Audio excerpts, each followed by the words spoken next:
ओम शांति। अदिति मुरलिया 20/3/2024। मिठा मिठा बाप दादा चवंदा मीठे मीठे ॿार तव्हांखे गुप्त ख़ुशी हुजणी खपे कि असां परमात्मा बाप जी यूनिवर्सिटी जा स्टूडेंट आहियूं। भविष्य नई दुनिया में वरसो पाइण लाइ हाणे असां पढ़ूं था। प्रश्न आहे कि स्मृति में सदा रहो त दैवी गुण धारण थींदा रहंदा। उत्तर आहे असां आत्मा आहियूं शिव बाबा जी संतान। बाबा असांखे काटन खां फूल ठाहिणा आहिनि। हिन स्मृति सदा रहे त दैवी गुण धारण थींदा रहंदा। असां शिव बाबा जी संतान आहियूं। बाबा असांखे काटन खां फूल ठाहिणा आहिनि। इहे स्मृति सदा रहे त दैवी गुण धारण थींदा रहंदा। पढ़ाई ऐं योग ते पूरो ध्यानु रहे, विकारनि सां नफ़रत थी वञे त दैवी गुण ईंदा वेंदा। जंहिं समय कोई विकार वार करे त सम्झणो आहे मां काटो आहियां, मूंखे त फूल ठहिणो आहे न।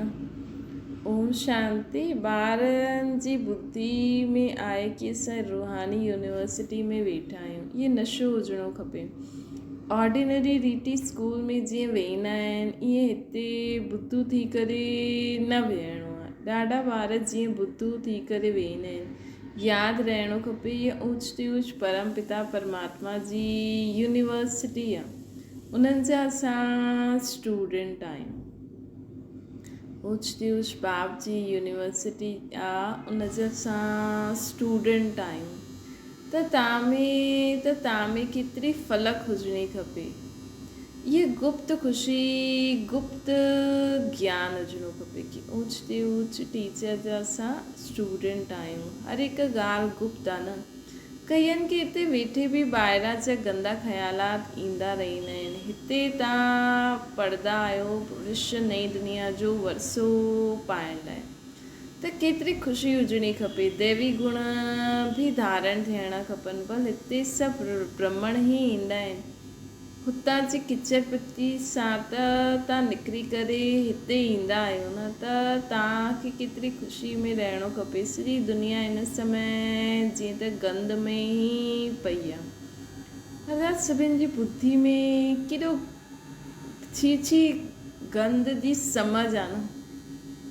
बाबा चवनि था काथे कलयुगी गंद, काथे सतयुगी फुलवाड़ी। कलयुग में हिकु ॿ खे कांटा लॻाईंदा आहिनि। तव्हांखे त हाणे फूल ठहिणो आहे, त केतिरी ख़ुशी हुजणी खपे। हाणे असां फूल ठहींदा आहियूं। इहो बगीचो आहे न, बाप खे भॻवान चइबो आहे न। भॻवान अची करे कांटनि खे फूल ठाहींदा आहिनि। बाबा भॻवान अची करे असां कांटे जहिड़ी आत्मा आहियूं जो पंहिंजे संकल्प बोल कर्म द्वारा हिक ॿिए खे कांटो थी लॻाए उनखे फूल ठाहींदा आहिनि। इहे त ॿारनि खे सम्झ हुजणी खपे कि असां कंहिं प्रकार जा फूल ठहूं था। हिते बगीचो बि आहे न। मुरली ॿुधी करे पोइ बगीचे में वञी करे फूलनि सां पंहिंजी भेंट करो। असां कहिड़ो फूल आहियूं, असां कांटा त न आहियूं। जंहिं समय क्रोध ईंदो आहे त सम्झणो खपे कि मां कांटो आहियां, मुंहुं में भूत आहे, एतिरी नफ़रत अचणी खपे। क्रोध त सभिनि जे विच में थी वेंदो आहे। काम त सभिनि जे विच में न थी सघंदो आहे न। उहो त छिपी करे कंदा आहिनि। क्रोध त ॿाहिरि में निकिरी पवंदो आहे। क्रोध कंदा आहिनि त उनजो असर बि थोरो ॾींहं रहंदो आहे। क्रोध कंदा आहिनि त उन्हनि जो असर बि थोरो ॾींहं रहंदो आहे। क्रोध त ॿाहिरि में निकिरी पवंदो आहे। क्रोध जो बि नशो आहे, लोभ जो बि नशो आहे। पंहिंजे पाण सां आपे ई नफ़रत अचणी खपे असांखे। तव्हां सम्झंदा आहियो कि बाबा फूल था ठाहिनि। काम ऐं क्रोध ॾाढो गंदो आहे। मनुष्य जी सॼी शोभा ई गवाए ॾींदो आहे। हिते शोभा ॾेखारींदा आहिनि तॾहिं हुते बि शोभा पाईंदा आहिनि। मतिलबु हिते अगरि सुठा गुण हूंदा आहिनि। मेन असां आत्मा में बाबा चईंदा आहिनि न, जहिड़ा आत्मा जे स्वभाव संस्कार गुण ओड़ो उनखे उते शरीर ऐं घर बि ओड़ो मिलंदो आहे। बाबा रोज़ु ॿारनि खे सम्झाईंदा रहंदा आहिनि कि दैवी गुणनि जी धारणा करो। स्वर्ग में हलणो आहे न। इहे लक्ष्मी नारायण केतिरा गुणवान आहिनि। महिमा बि इन्हनि जी अॻियां वञी करे ॻाईंदा आहिनि। महिमा बि इन्हनि जे अॻियां वञी करे ॻाईंदा आहिनि। असां नीच पापी कामी क्रोधी लोभी मोही अहंकारी ता सर्वगुण संपन्न 16 कला संपूर्ण निर्विकारी डबल अहिंसक मर्यादा पुरुषोत्तम। महिमा बि हिननि जे अॻियां ॻाईंदा आहिनि। तव्हां सम्झाईंदा बि आहियो स्वर्ग आहे फूलनि जो बगीचो, इहा आहे काटनि जो जंगल। शिव बाबा स्वर्ग स्थापन कंदा आहिनि, रावण नर्क ठाहींदा आहिनि। वीचार करिणो खपे, असां आत्मा आहियूं, बाप जी संतान आहियूं। असां में गंद किथां आयो? अगरि गंद हूंदो त बाप जो नाम बदनाम कंदासीं। असां शिव बाबा जी संतान आहियूं। अगरि असांजी ही संकल्प बोल कर्मनि में गंद हूंदो त असां बाबा जो नाम बदनाम कंदासीं। बाबा चईंदा आहिनि क्रोध कंदव त गोया बाप जी निंदा कराईंदा। क्रोध कंदा त गोया बाप जी निंदा कराईंदा। क्रोध जो भूत आयो ऐं बाप भुलिजो। बाप जी यादि हुजे त कोई बि भूत अचे ई न। अगरि कंहिंजी दिलि खे दुख पहुचंदो आहे त उहो बि असरु पइजंदो आहे न। हिकु बार क्रोध कयो त 6 मास ताईं सभिनि जी बुद्धि में रहंदो आहे, इहे क्रोधी आहे। पोइ दिलि सां उतरी वेंदा आहिनि, बाप दादा जी दिलि सां बि उतरी वेंदा आहिनि। इहे दादा बि विश्व जो मालिक ठाहींदो आहे न, इन में बि ज़रूरु ख़ूबियूं हूंदियूं, परंतु कोई जी तक़दीर में न आहे त तदबीर कंदा ई, अर्थात पुरुषार्थ कंदा ई न आहिनि। केतिरी सहज तदबीर आहे न, केतिरो सहज पुरुषार्थ आहे। सिर्फ़ु बाप खे यादि करो त आत्मा स्वच्छ ठही वेंदी। सिर्फ़ु बाप खे यादि करो त आत्मा स्वच्छ ठही वेंदी। ॿियो कोई उपाय न आहे। हिन समय राज ऋषि त कोई आहे न, राज्य सिखलाइण वारो हिकु बाप ई आहे। राज्य सिखलाइण वारो हिकु बाप ई आहे न। मनुष्य खे सुधारे न सघंदा आहिनि, बाप अची करे आत्माउनि खे सुधारंदा आहिनि त बिल्कुलु अच्छी तरह सुधरी वेंदा आहिनि। जो उहे सत्संग में पहिरियों ईंदा आहिनि त कोई बि गंदी आदत आहे त सभिनि खे छॾणी खपे। कोई बि गंदी आदत आहे त सभिनि खे छॾणी खपे। पढ़ाई ते योग ते पूरो ध्यानु ॾियणो। पढ़ाई ते योग ते पूरो ध्यानु ॾियणो आहे। बाबा चवंदा ये बि ॼाणंदा आहियो सभु त हिकु जहिड़ा ओछ न ठहींदा, परंतु बाबा त पुरुषार्थ कराईंदा। जेतिरो थी सघे पुरुषार्थ करे ऊच पद पायो, न त कल्पांतर न पाए सघंदा। बाबा बार सम्झाईंदा रहंदा आहिनि कि बाप खे यादि करो त सभु किचिड़ो निकिरी वञे। ये सन्यासी त हठयोग सिखलाईंदा आहिनि। अहिड़ी मत सम्झण ई ईअं न, अहिड़ी मत सम्झाइण जी हठ योग सां तंदुरुस्ती सुठी थींदी आहे। सन्यासियुनि जी मत ते हलण सां तंदुरुस्ती सुठी थींदी आहे। उहो कॾहिं बीमार न थींदा आहिनि, न त उहो बीमार पइजी वेंदा आहिनि। भारत में जॾहिं लक्ष्मी नारायण जो राज हुयो त सभिनि जी आयु वॾी हुई, हेल्थ वेल्थ हुयो न। हाणे त सभु बिल्कुलु नंढी आयु वारा आहिनि। भारत खे अहिड़ो कंहिं ठाहियो? इहे कोई ॼाणंदो ई न आहे। बिल्कुलु घोर अंधियारे में आहिनि। तव्हां केतिरो बि सम्झायो, परंतु उन्हनि खे सम्झाइणु ॾाढो मुश्किल आहे। पोइ बि ग़रीब साधारण ई सम्झण जी कोशिशि कंदा। बाबा चवनि था ग़रीब साधारण ई बाबा जो ज्ञान सम्झण जी कोशिशि कंदा। हिते कोई लखपति आहे छा? अॼु लख बि वॾी ॻाल्हि न आहे। अॼु लखपति त ॾाढा आहिनि, उन्हनि खे बि बाबा साधारण चईंदा आहिनि। अॼु त करोड़पतियुनि जी ॻाल्हि आहे। शादियुनि ते बि केतिरो ख़र्चो कंदा आहिनि। त तव्हां ॿारनि खे ॾाढो युक्ति सां हलणो खपे। असां ॿारनि खे ॾाढो युक्ति सां हलणो खपे जो कंहिंखे तीर लॻी वञे। वॾा आदमी कोई MP आदि ईंदा आहिनि त ॾाढा ख़ुशि थींदा आहिनि, परंतु हिक में बि ताक़त न आहे जो आवाज़ करे सघे।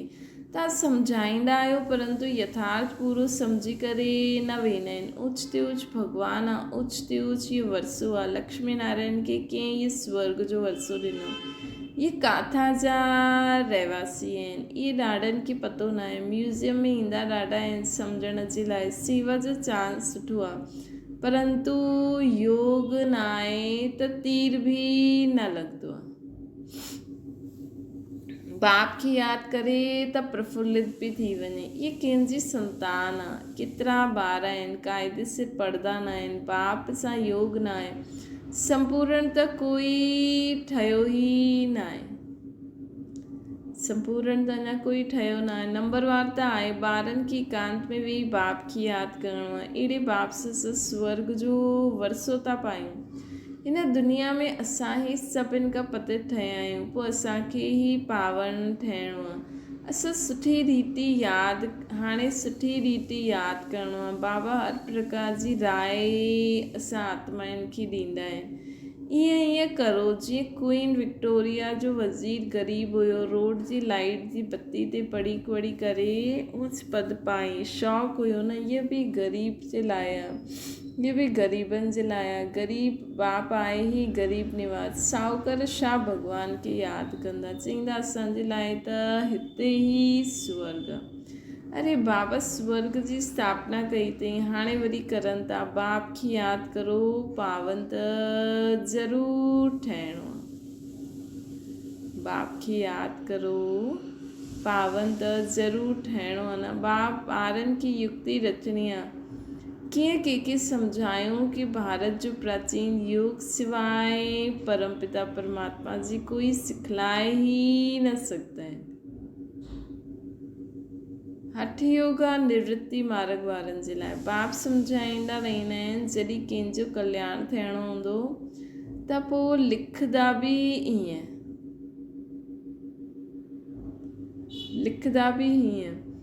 हाणे देरी आहे त कंहिंखे कंहिंजी बुद्धि में ईंदो ई न आहे।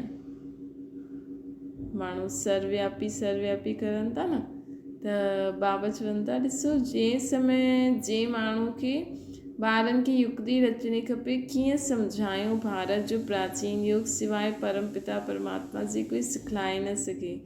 हठ योगा निवृत्ति मार्ग वारनि जे लाइ बाप सम्झाईंदा आहिनि। जॾहिं कंहिंजो कल्याण थियणु हूंदो त पोइ लिखंदा बि ईअं।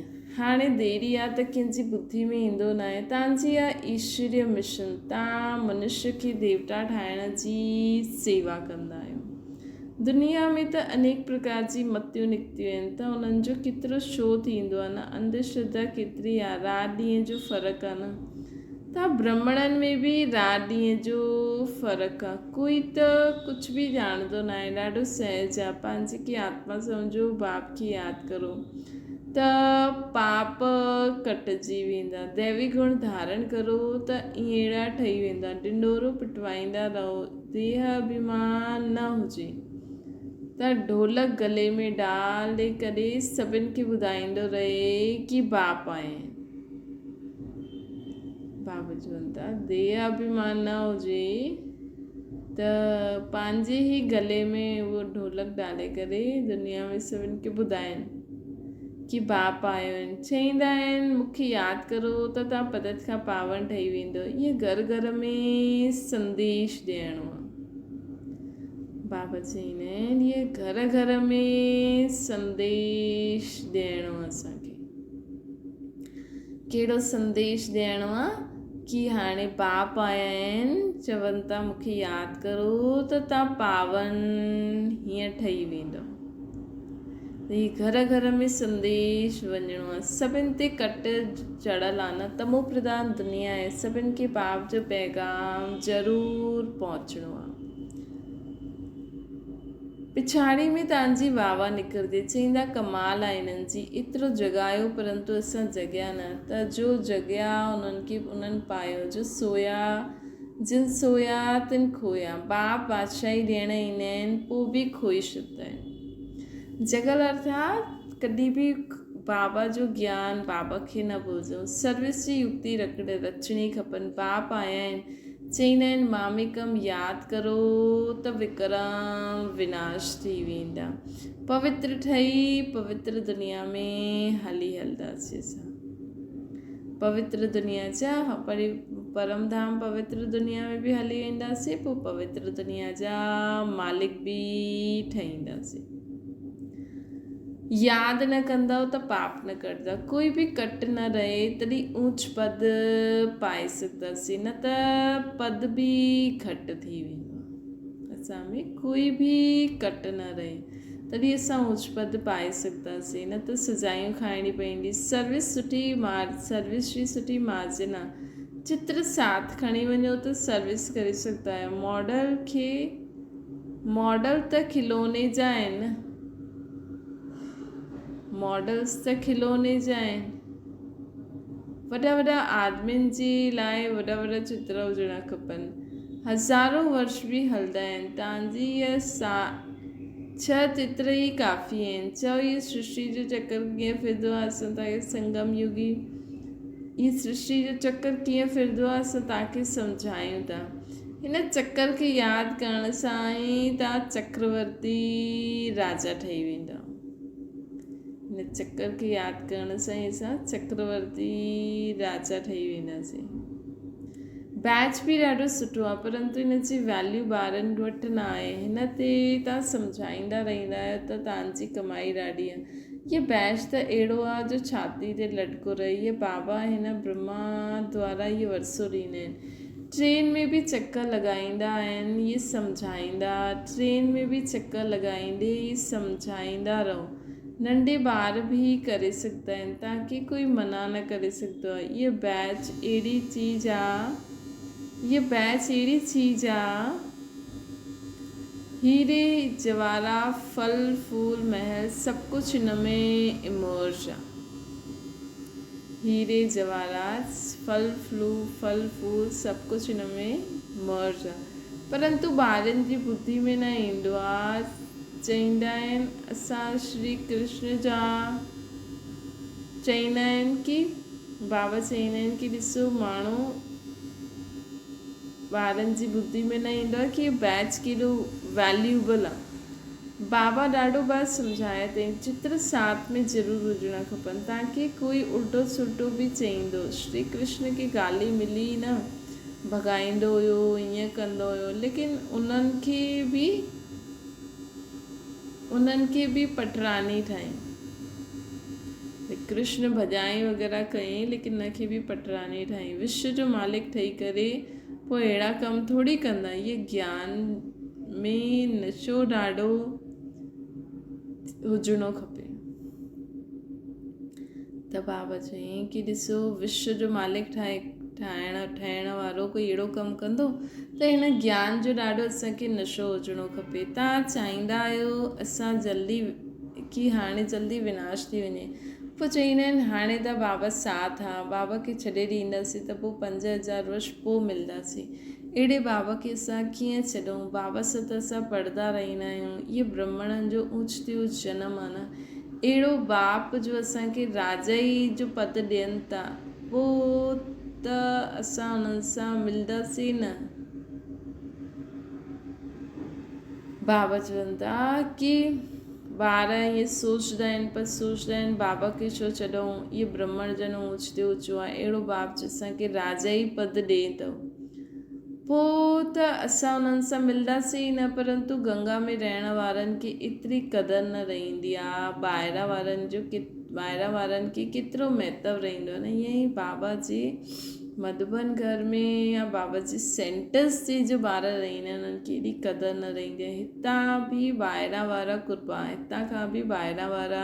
क़ुर्बान वेंदा आहिनि। प्राप्ति कमाई मधुबन में आहे। बाबा कल्ह चई न 1 साल जी कमाई मधुबन में 1 हफ़्ते में करे सघंदा आहियो, लेकिन क़ुर्बान केरु वेंदा आहिनि? ॿाहिरां वारा। अगरि योग जो बल न आहे त कंहिंखे बि सम्झाइण जो असरु न रहंदो आहे। कुझु बि सम्झाईंदा न आहिनि। ईंदा ॾाढा आहिनि, लिखंदा बि आहिनि ईअं सम्झायो, चईंदा आहिनि ॾाढो सुठो। बाबा सम्झंदा आहिनि ॿुधियो जीअं ॿुधियो ई न, जरा बि न सम्झियो, बाप खे ई न ॼाणे। अगरि कुझु सम्झे त अहिड़े बाप सां कनेक्शन था रखे चिट्ठी था लिखे, जट तव्हांखे पुछंदा, जट तव्हांसां पुछंदा कि जट तव्हांसां पुछंदा कि तव्हां अहिड़े बाप खे चिट्ठी कीअं लिखंदा आहियो, ॿुधायो। अगरि जेके जट थी लॻे वञे, शिव बाबा आर ऑफ केयर ऑफ ब्रह्मा हिकदमि लिखणु लॻी वञे, इहे त रत आहे न, परंतु ज़्यादा क़ीमत त हुननि जी आहे जो हिन में प्रवेश कंदा आहिनि। ज़्यादा क़ीमत कंहिंजी आहे जो हिन में प्रवेश कंदा आहिनि। सर्विस कंदे कंदे ॾाढा ॿारनि जो गलो थकिजी वेंदो आहे, परंतु योग न आहे त तीर न लॻंदो आहे। इन खे बि ड्रामा चईंदासीं। बाबा खे ॼाणे वरितो त पोइ बाबा सां मिलणु बग़ैर रही न सघनि, ट्रेन में बि योग युक्त थी अचनि।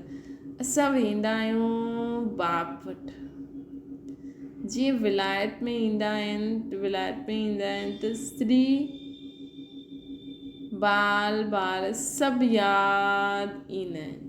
अगरि कोई विलायत खां इन घर में मधुबन इंडिया में पंहिंजे घर में ईंदा आहिनि, सभु यादि कंदा आहिनि।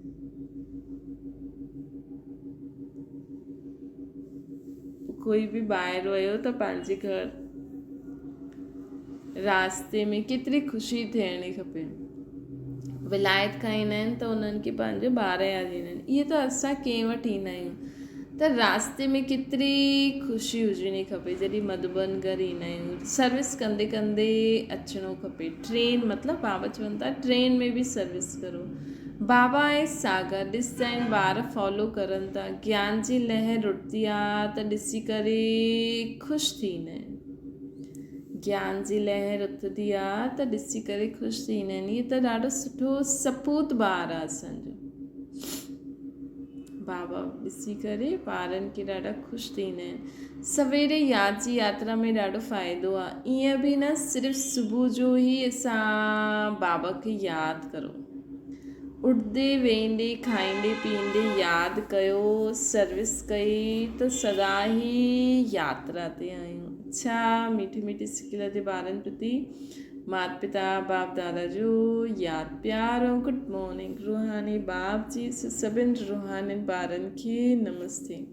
असांजी बि रूहानी माता पिता बाप दादा खे यादि प्यार गुड मॉर्निंग ऐं नमस्ते। धारणा जे लाइ मुख्य सार, कंहिंजी बि दिलि खे दुखी न करिणो आहे। अंदरि कोई बि भूत आहे त जांच करे उनखे कढणो आहे। अंदरि आत्मा में कोई बि विकार बुराइनि जो भूत आहे त उनखे जांच करे कढंदा वञो। फूल ठही सभिनि खे रास सुख ॾियणो आहे। ॿियो आहे असां ज्ञान सागर जा ॿार आहियूं त अंदरि ज्ञान जी लहरियूं उठंदी रहनि।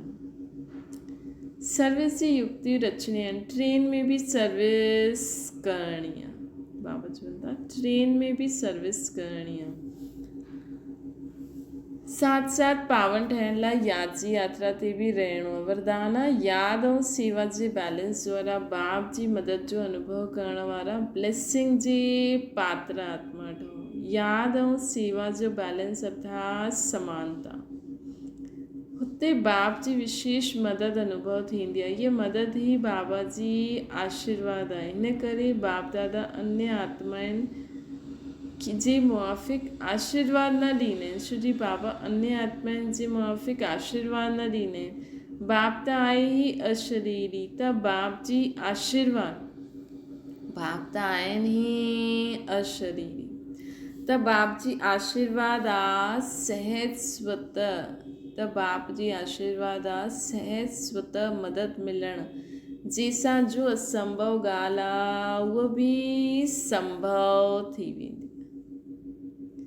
असांखे बाबा जी ॻाल्हि, बाबा कीअं आशीर्वाद ॾींदा आहिनि। जॾहिं असां बाबा जी श्रीमत ते हलंदा आहियूं त जो बाबा जी मदद मिलंदी आहे न, इहे ई आशीर्वाद आहे, जंहिंसां असंभव कार्य बि संभव थी वेंदो। इहे मदद अर्थात आशीर्वाद। अहिड़ी आशीर्वाद जे पात्र आत्माऊं आहियो जो हिकु क़दम में पद्मनि जी कमाई थिए। असां अहिड़े आशीर्वाद जी पात्र आत्माऊं आहियूं जो हिकु क़दम में पद्मनि जी कमाई थिए। असां हिकु संकल्प करूं, हिकु बोल बोलूं, कुझु बि कर्म करूं, सभिनि में असांजी पदमनि जी कमाई थिए। स्लोगन आहे सकाश ॾियण लाइ अविनाशी सुख शांति व सचे प्यार जो स्टॉक जमा करो। अगरि असां सभिनि खे सकाश ॾियणु चाहींदा आहियूं त पहिरियों सदा सुख शांति ऐं सचे प्यार जो स्टॉक जमा करो। अच्छा, ओम शांति। बाबा खे यादि करो।